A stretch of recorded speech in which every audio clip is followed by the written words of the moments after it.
दोस्तों नमस्कार। मानव का प्रकृति के साथ बहुत ही अटूट रिश्ता रहा है।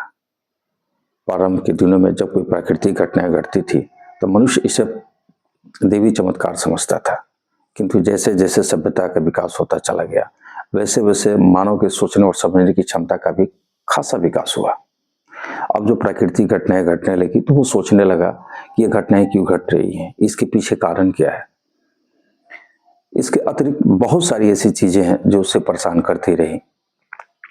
जीव, जगत, आत्मा, परमात्मा, ब्रह्मांड, पदार्थ, इन तमाम चीजों का निर्माण कैसे हुआ है, क्यों हुआ है, ये जीवन क्यों चल रहा है, इसकी उत्पत्ति कैसे हुई है, इन तमाम चीजों की खोजों के लिए वो निरंतर जो है चिंतन करता रहा। इस कड़ी में हमारे हिंदुस्तान में दो तरह के दर्शनों ने जन्म लिए। एक आस्तिक दर्शन और दूसरा एक नास्तिक दर्शन।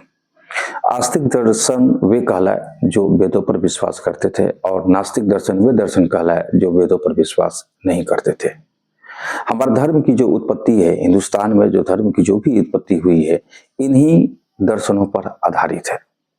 आखिर इन दर्शनों में ऐसा क्या है कि यूरोपीय विचारक एलियट ने कहा था कि इन दर्शनों को पढ़ करके ऐसा प्रतीत होता है कि यूरोपीय जो फिलोसफर है या उनकी जो फिलॉसफी है, इन भारतीय फिलोसफरों के सामने वे बौने हैं या स्कूल के किसी बच्चे की तरह है। तो हमारे धर्म का विकास क्या हुआ, कैसे हुआ, क्यों हुआ और उनका आधार क्या है और वो इन तमाम प्रश्नों के बारे में क्या बताता है, इन चीज़ों को जानने और समझने के लिए मैंने भी थोड़ी बहुत कोशिश किया है।